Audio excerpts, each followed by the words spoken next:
So I just want to, at the outset, say that basically I have given this talk in a number of different contexts for different audiences, and I just want to apologize in advance if I'm emphasizing things that may, I wasn't sure how to pitch it to this group. So the remedy for that is to ask questions, and for the people in the video, that's their, they don't have that opportunity. So they'll have to email me or something. But basically, please, if I'm not covering what you're interested in hearing about, let me know. Just ask questions. Don't raise your hand. Shout out, because I won't see your hand.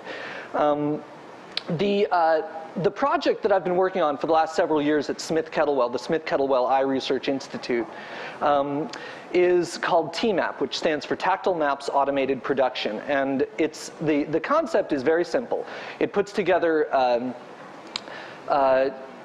geographical information, such as vectorized map data, with embossing and tactile production technology and distribution over the internet. So if you've got a means of producing tactile images, such as a Braille embosser, and you've got access to the internet, and if there's a site such as mine, which is serving embosser-ready tactile files, then you can actually, for the first time, have well-formatted, standardized tactile street maps of any area that you might want, so long as we've got that area in our database.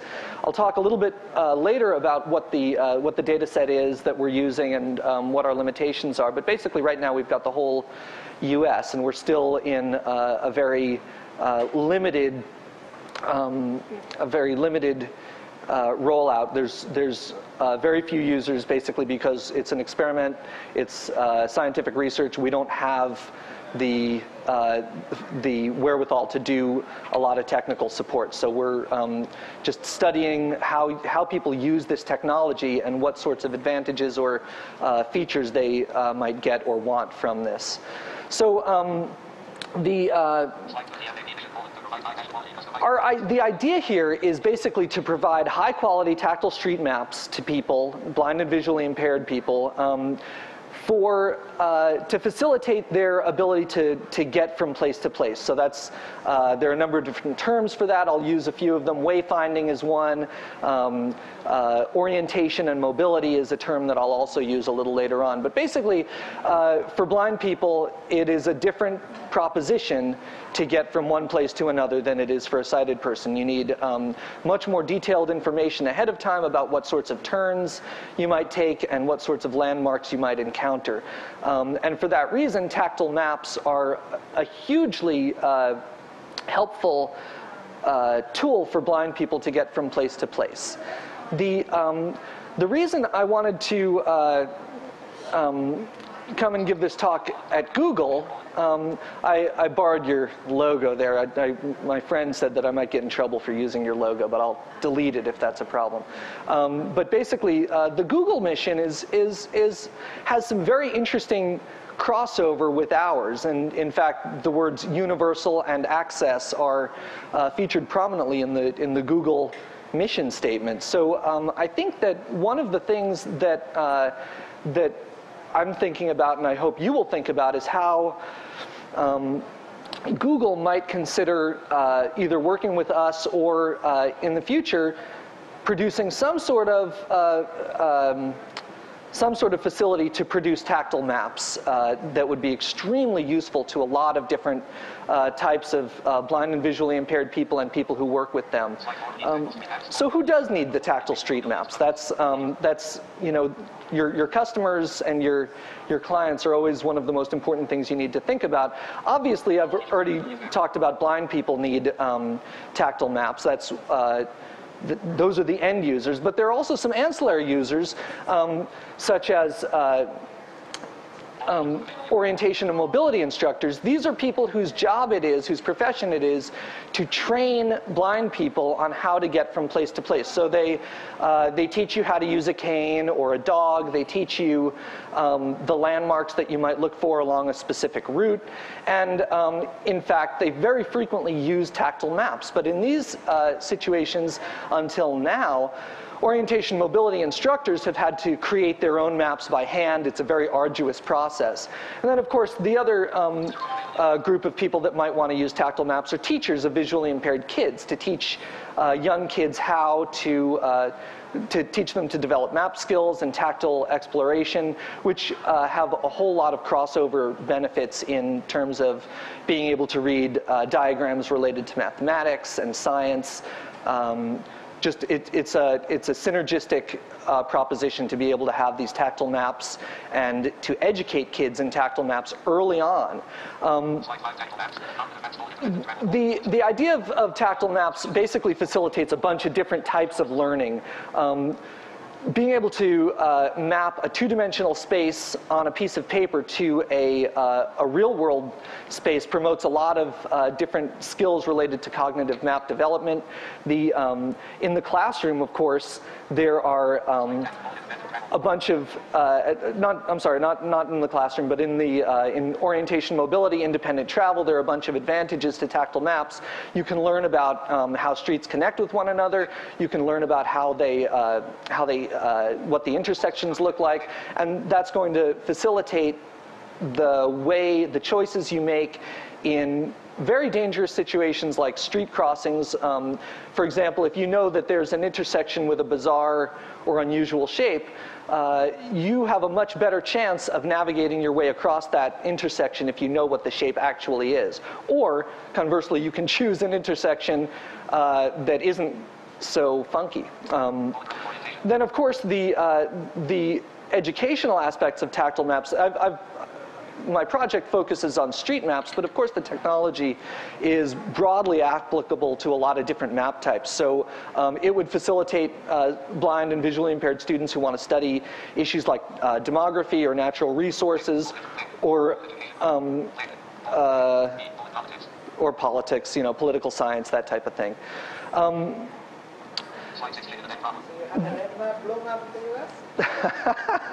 Well, as you know, color doesn't, we would have to remap that particular parameter, but no, and besides it's too depressing. So there's a chicken and egg problem here. I referred to it already. Basically, the problem is that production of quality tactile maps is very difficult. Therefore, there aren't the teaching materials available for teachers to teach blind kids how to read maps. Therefore, blind and visually impaired kids, when they grow up into adults, don't know how to use maps or have any experience with them. And that leads to the original problem, which is a basic lack of availability. No demand, no supply. It's a very simple problem, but it's a vicious one in our case because they would be extremely beneficial. So that's one of the things we're trying to address. So just to make it really explicit about why tactile maps are difficult to produce, it's not as simple as taking a print map and saying, okay, I'm going to make a feelable version of this print map. And many of the tactile maps that you'll see in the world, maybe in public places or otherwise, are exactly that. They're just feelable print maps. Feelable print maps make some of the most useless tactile maps around, and also serve as really bad advertising for tactile maps in the blind community because it makes people think, oh, that's not going to work for me. So here are the reasons why it doesn't work. Basically, there's Braille, as I was talking to Mark about this morning, Braille doesn't scale. It comes in one font size or maybe two, and takes up an enormous amount of space relative to print. So the standard Braille, an 8.5 by 11 page, might hold 100 Braille words. Okay, that makes labeling and annotation of tactile maps and diagrams really difficult. So you almost always have to abbreviate and then create a legend or key that's associated with the abbreviations.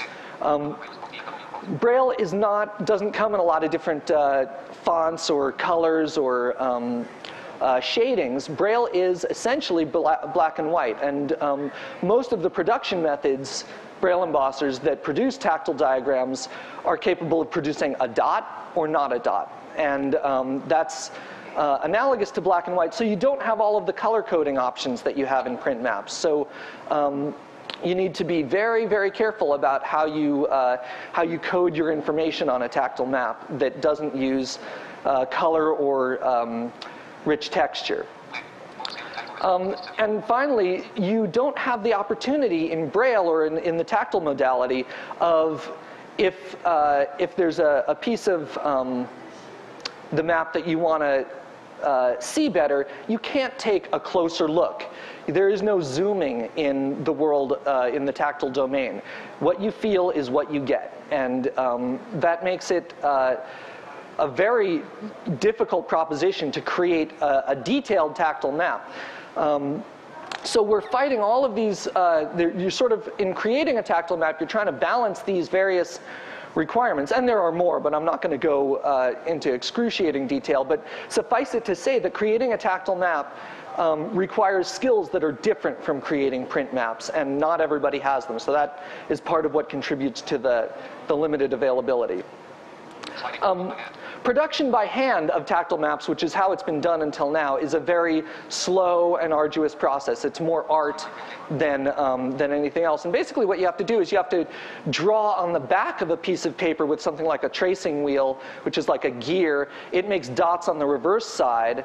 And then when you want to feel the map, you actually have to turn it over and feel the map, which makes it for doing any kind of corrections or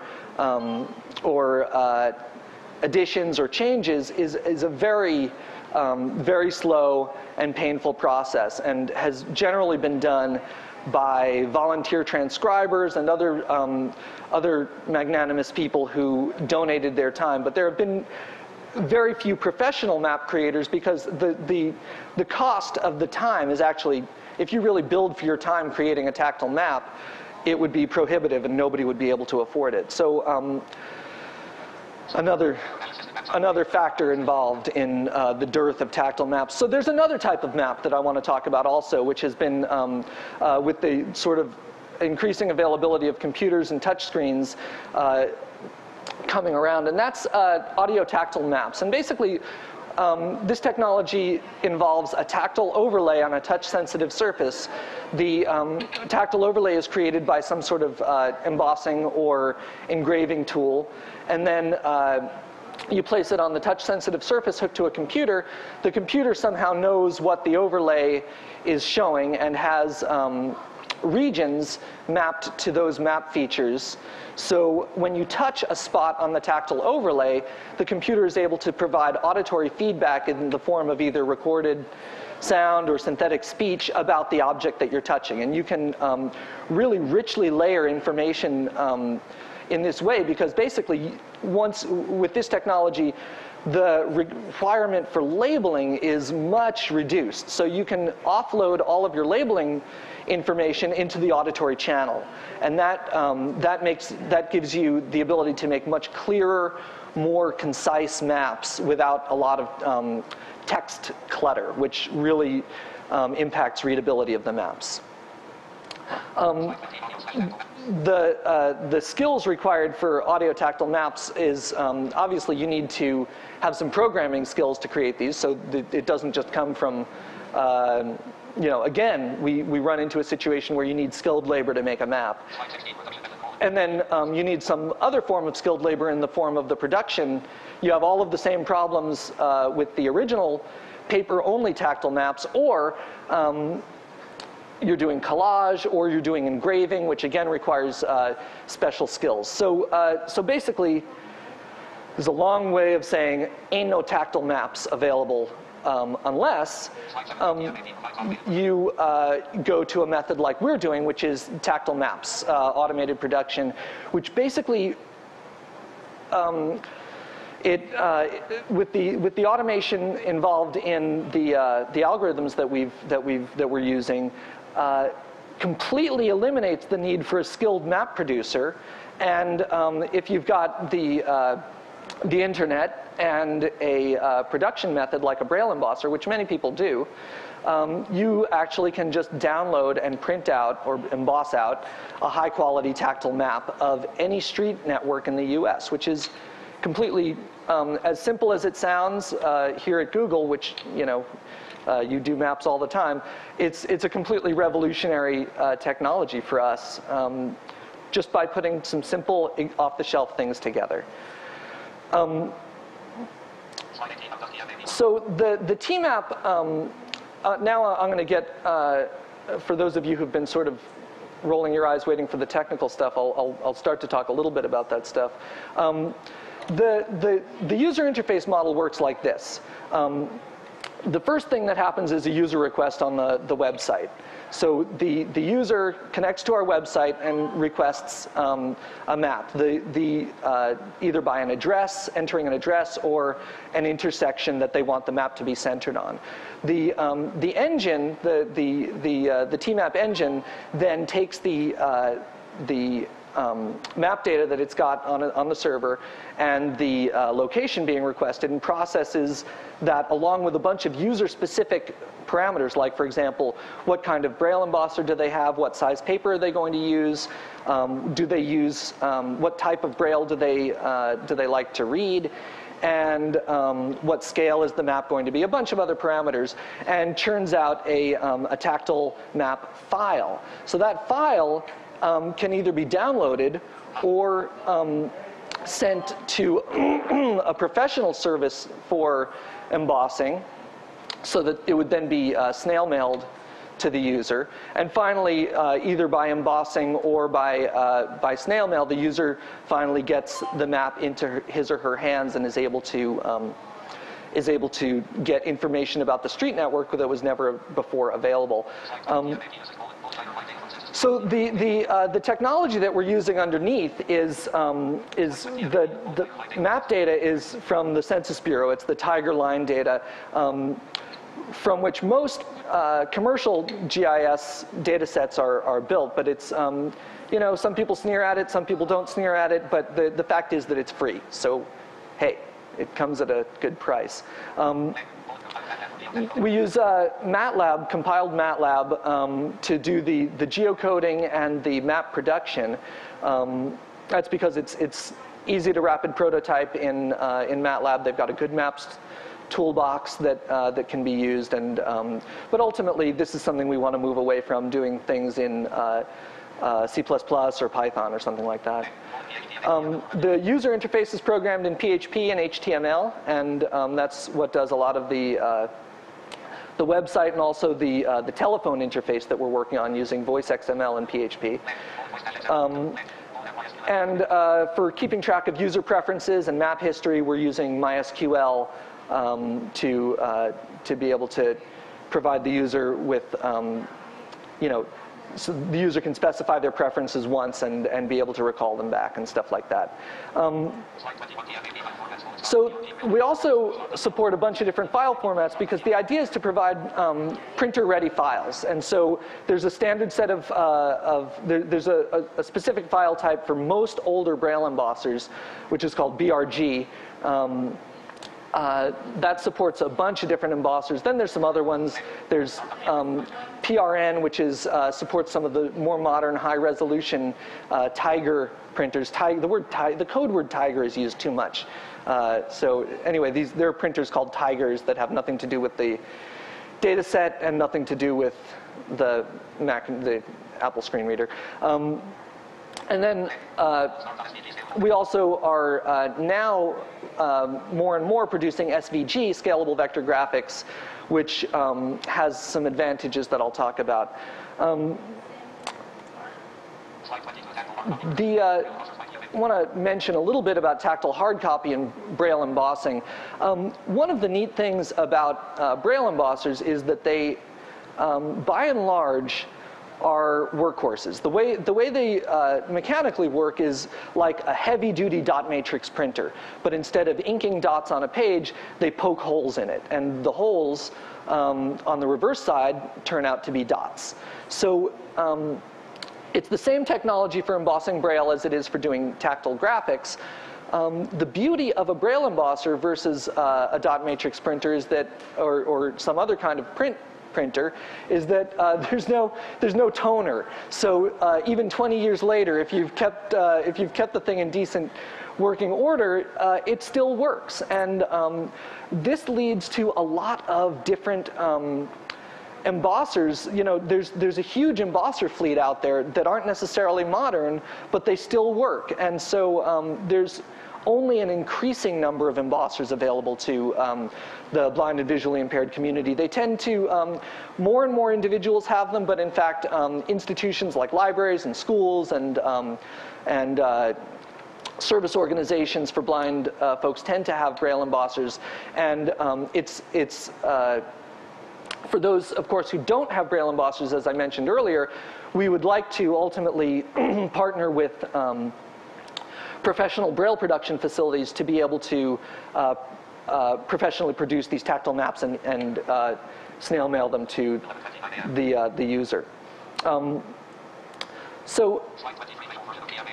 This is what I'm now showing a visual version of of a TMAP. I'm also going to, I think, let me just hand out some of these tactile maps that I brought with me to my enormous audience here. Is there somebody that wouldn't mind handing these out? Okay.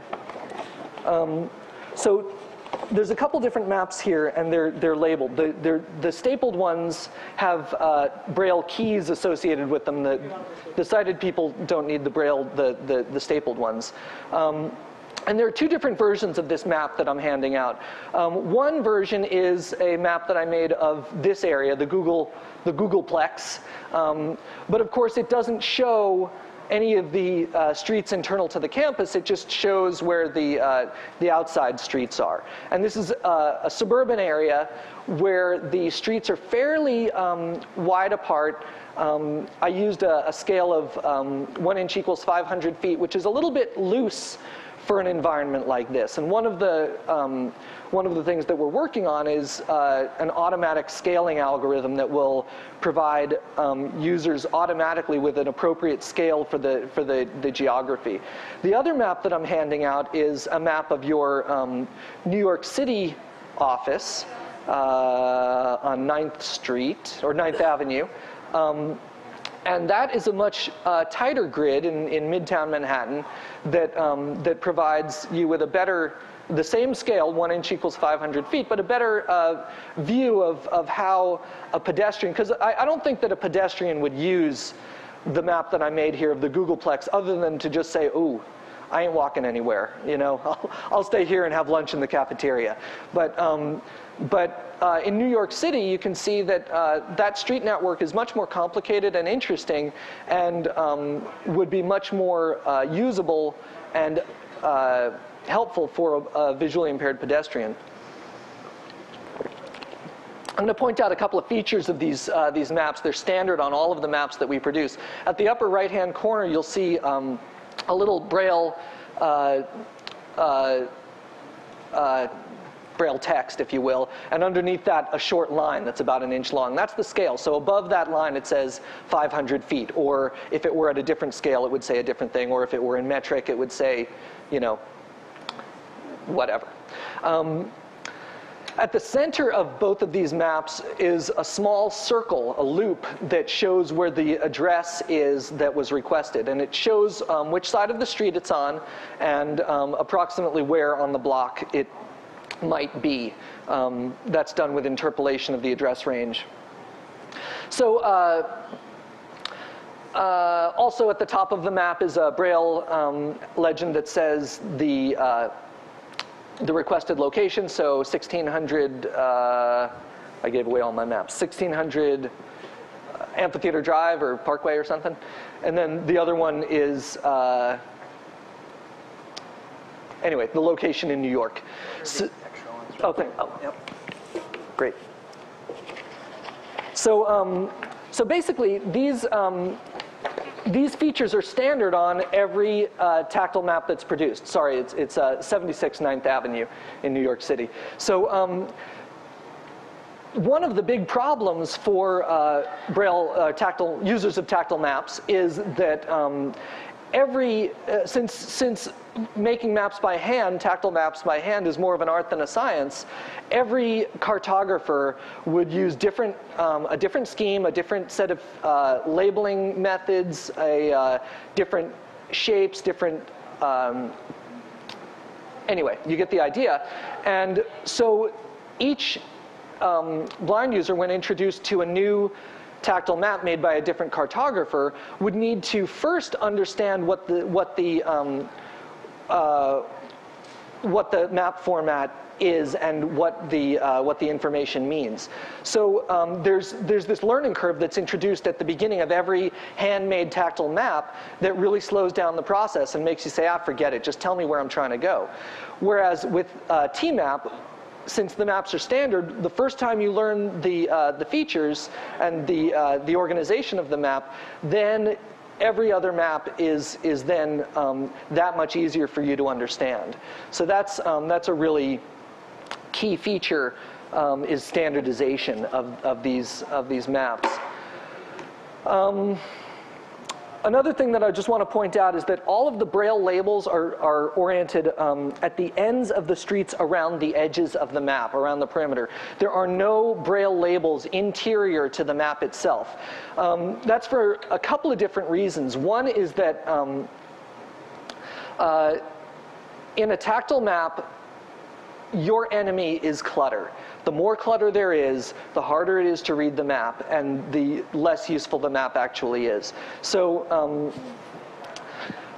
text labels interior to a map, I believe, lead to a lot of clutter and confusion, because then you need to worry about which feature is this label referring to, and is it covering up other features of interest.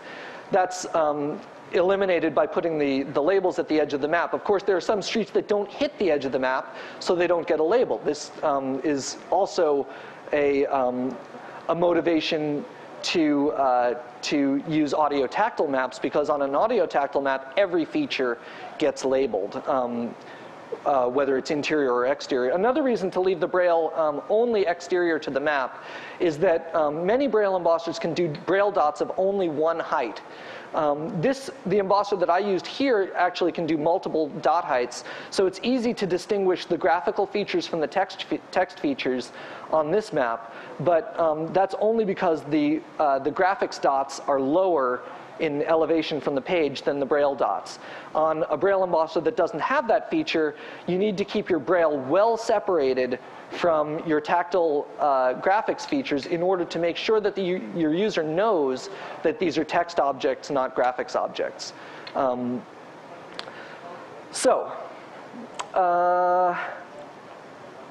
Another thing about the maps, by the way, is that north is always at the top. This leads to street grids that are often at some angle to the page itself.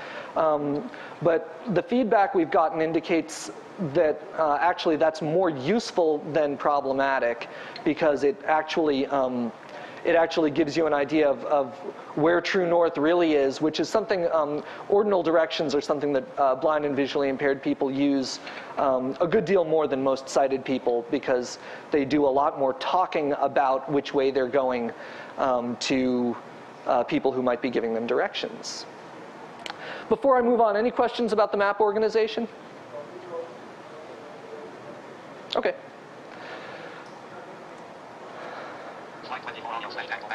So the audio-tactile maps that we've been working on use SVG as their file format, and that's really a great thing, because basically what it allows us to do is embed in the scalable vector graphics all sorts of labeling and annotation information. So each street segment, in addition to being grouped with all of its other street segments, has a text label, so it's got a name, and then it's also got embedded into the description field a number of different pieces of information, including what the address ranges are, on which sides of the street, how many lanes of traffic there are, whether there's a median or not, and ultimately we can embed all sorts of other information, like which side of the street might be better for a blind pedestrian to walk on than another, or whether where crosswalks are, other sorts of information there. So that's easily embedded into SVG,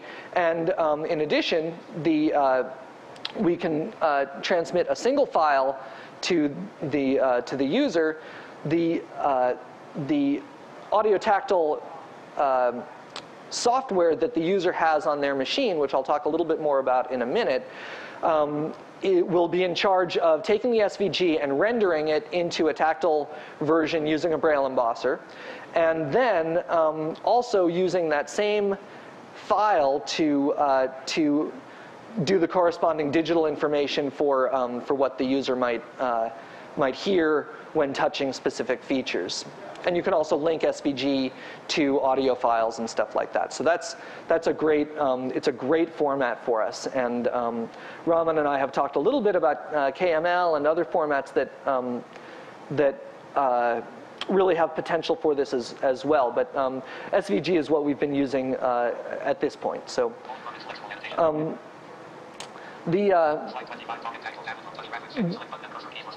this is an example. This is an image of one of the audio-tactile systems that we've been working with the most. It's called the Talking Tactile Tablet, or the TTT, from a group called Touch Graphics, Inc.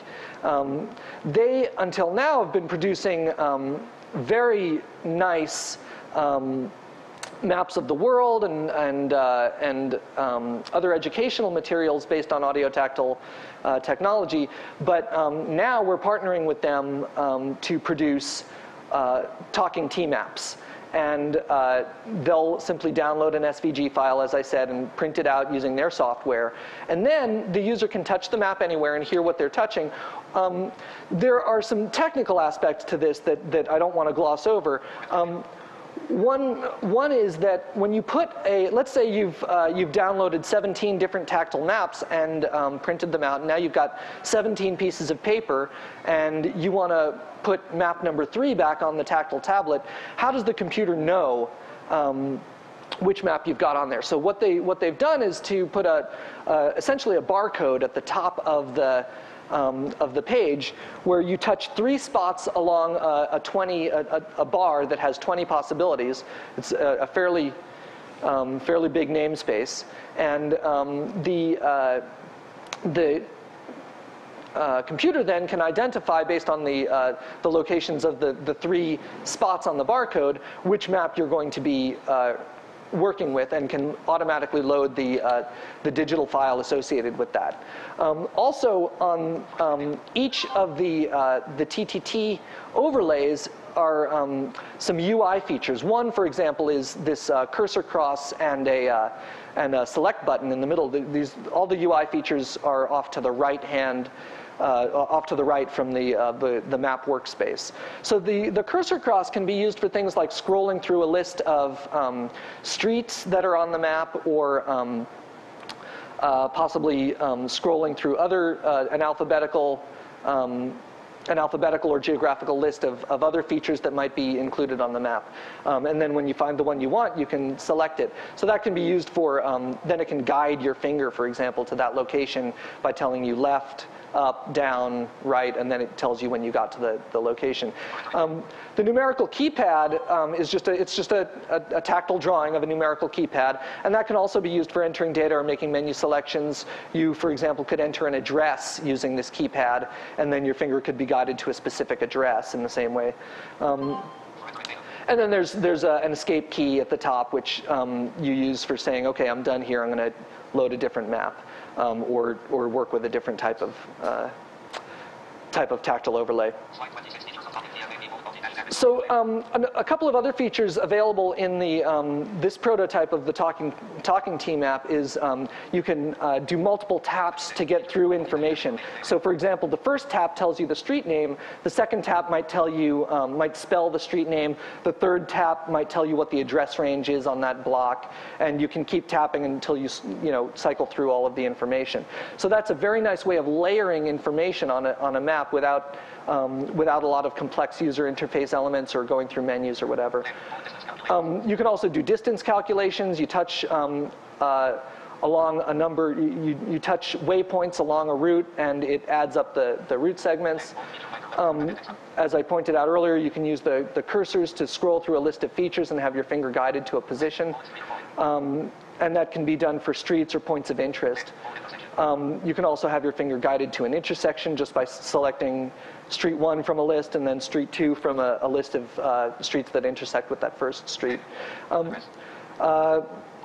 So that's, we're hoping to do a lot more with that. So if there's any stuff that I haven't covered here or stuff that you want to know more about, you can go to my the website, which is www.ski.org/TMAP, or of course you can email me at tmap@ski.org, and I'll elaborate on all of the things that I glossed over today. I have a bunch of collaborators at Smith-Kettlewell and Touch Graphics: John Braben, Debbie Gilden, Steve Landau, Bill Gary, and Tom Fowle, and many others. Our work has also been funded through the Department of Education, the National Institute on Disability and Rehabilitation Research. And we're certainly hoping to do a lot more with this. This is at a very early stage, so we're hoping that this talk today can produce some ideas on your side and ideas on my side maybe, and we'll move forward in some fashion, hopefully to make this a real product that can be used by blind people who really need it, rather than just a cool demonstration that I'm doing as a research project. So I just want to say thank you, and of course, if you want to get in touch with me, there's my email address, and that's it. Any questions? Yes? No questions? I was totally clear? So one clarification on KML. I didn't mean it as a replacement for SVG for you as an output format. It's actually, it would make an input format for your tactile mouse. So what KML actually represents is at a very high level, because you use feed information with heading and direction and all that stuff. And so the tactile maps that you're producing, draw the thing, you could actually drive that from there. And then from it, produce your SVG. So you're clarifying what I maybe misunderstood, that KML is actually could be a source of data for me, yes. And that can be then re-rendered into whatever other format might be appropriate for my users. Thank you.